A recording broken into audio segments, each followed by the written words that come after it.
from Daniel Austin with Post Media. Hi, guys. I'm not sure who exactly this would be for, but obviously the promotional side of this fight is going to be something that people are really interested in. Do you know when we'll get to see the two of them sort of in the same room or doing a press conference together? We're working on that now. We got the deal done, and now we're getting all the business done and how this is all going to work out. And obviously, this is new territory for me. I'm not used to working with other people on doing this stuff. So we got. I figure in the next probably 6 to 7 days we can get this stuff figured out and have a lot more answers and start getting the ball rolling on a lot of this stuff. It seems like International Fight Week would make sense. Do you imagine there will be events surrounding this fight there? Oh, guys, listen, I hope we have our stuff together way before International Fight Week. We'll be in big trouble if that's when we're getting everything out. I expect this stuff to start moving real quick. Great. Thank you. Thank you. Our next question comes from Ladlick with Ring TV. Hi, good evening, guys. First question is for Leonard. You've been involved in major promotions. When I think about the Pacquiao fight, Canelo, and then Oscar with some major events, how was this one ranked with some of the larger promotions that Mayweather promotions have done? Well, initially, and obviously, I'm equipped to speak on that, obviously, because I've been with Floyd 21 years now, so every big event we've been out in front of. This has a different kind of feel, only because for quite some time, and obviously with Conor McGregor not being a boxer, this is more of a mainstream global event because, again, this is something that the fans want to see, and he's done a tremendous job with promoting himself. Dana has done a tremendous job with promoting him, and like I said, he's the biggest star in their sport. So when you look on the other side, from the Floyd side, we all know what Floyd brings to the table, but it's the fans. It's the fans, the one who have demanded this because, again, and I've said this over and over, and you'll continue to hear me say it. I can't go nowhere. Floyd can't go nowhere. Any member of his team. Steven can't go anywhere. Dana can't go anywhere without people saying the same thing. Are y'all really going to make that fight? So when the fans are demanding this fight, you got to get it. You got to figure it out and get it done. And this is a total different feel from the Pacquiao fight because this is the unknown factor. The unknown factor. It's like, again, Conor McGregor, when he steps in there, it's like his stand-up game, I'm very damn impressed with it. Because it's like, he don't even look like he throws his shots hard, but he's so slick with it. When he touches guys, even if he grazes them, it's like, excuse my French, it's like, damn, he fucked them up. And it's just like, next thing you know, they stretched out and they wobbling all around the ring. I'm like, man, he better not graze Floyd in one of them shots. Again, I've seen Floyd buzz in a fight from guys that swing wild punches. The shit happened in the Madonna fight.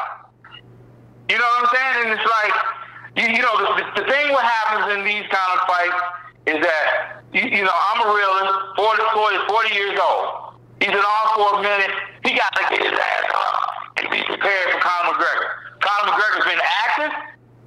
You know what I'm saying? And he's been knocking guys out. And we'll be a bunch of damn fools to sit around and sleep on this and listen to all the bullshit that everybody else sits around and talk, Floyd's ass is getting out there and getting up, running, and he's coming. He knows Conor McGregor's coming after him, and Floyd's looking to get his ass up out of there too. Right. Thanks, Len. One question for Dana. The characteristics you were talking in reference to Conor, he's backed it up, he's validated it, he's taken the last-minute fight and won and backed up his talk. How would you describe the feeling for him on this particular stage? In the past few years, he's the man when he walks into the building. and now he's got to share that limelight and be on the biggest stage. And, you know, you referenced earlier to your point, he's 28 years old. What do you think? How do you describe that feeling for him to kind of not get blinded by the lights in this case? Yeah, he never does. It's one of the things that makes him who he is too. This kid eats pressure like nobody I've ever seen. You know, from the minute we found him and started building him and taking him to these different, you know, like every fight he had, next level, where he was the guy and the whole thing was riding on his back. He handled the pressure very well. And this one, he's not sharing the limelight. We're stepping into Floyd's world. This isn't our world. This is Floyd's world that he's stepping into. You know, so it's just I'm really excited to see how he handles it that night. I'm really excited to see his game plan. You know, how he when he starts executing that night, his game plan of fighting Floyd. I'm always fascinated by Conor McGregor, and I've been saying it all day, and I'll be saying it for the next couple months. I stopped doubting this kid a long time ago, so it's going to be fun to watch. Great. Thanks, guys. Have a good night. Thank you. Our next question comes from Salvador Rodriguez from ESPN Deportes. Hello, everyone. This is for Stephen Espinoza. Stephen, what is your expectations for the pay-per-view numbers? Is more like Mayweather Pacquiao or Mayweather Canelo, 2-3 million? I don't know. I mean, to tell you the truth, the sky is the limit. We have what is truly an unprecedented event. And when you have that, really, there is no precedent. You know, there's nothing to compare it against. We've never seen this kind of competition in the ring. We've never seen these types of personalities get together in promotion. And we've never seen a combat sports event or really a sporting event of this magnitude. So, you know, what that means, you know, we're going to have our calculators ready and all the batteries charged. The sky's the limit. Thanks so much for Dana White. Dana, do you know if Conor McGregor will be working with any special boxing trainer for this fight? Is Mayweather? Yeah, Conor McGregor is working with a bunch of guys over there in Ireland.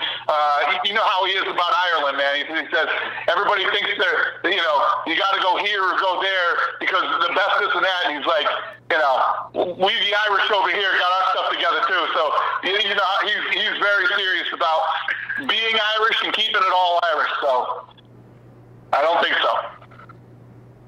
Thank you so much. And finally, for Leonard Ellerbe, how much do you believe, Leonard, that the Floyd increased his legacy, his boxing legacy with this fight? This is the fight for past Marciano with 50 victories in boxing. Repeat that again?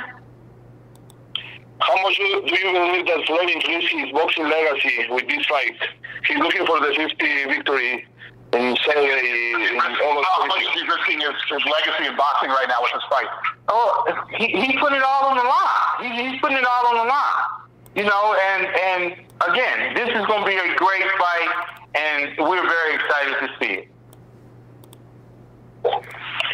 That's okay. Thanks so much. Our next question comes from Jim Edwards with Champions. Yeah, hi guys. Just a very quick question about the weight of 154 pounds. Was this the weight that was originally offered to start off with, and which camp kind of came up with that weight to begin with? That's a good question. I don't actually remember.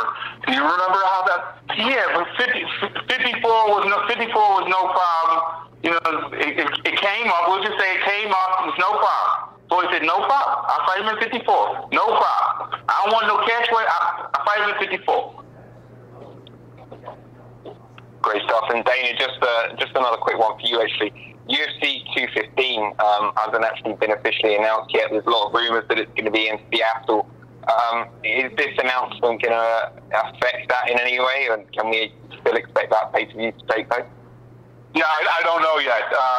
First of all, that was never guaranteed that we were going to do that. But we were looking at Seattle and we were looking at somewhere else too. So I don't know. Okay, that's it. Cheers, guys. Thanks. Thank you, sir. And our final question tonight comes from Scott Santana with AM New York. Hey guys, this question is for anyone who can answer it. Is there any language in the agreement about a rematch? There is not. All right, that was it. Thank you guys very much. We appreciate your time, and we'll see you soon.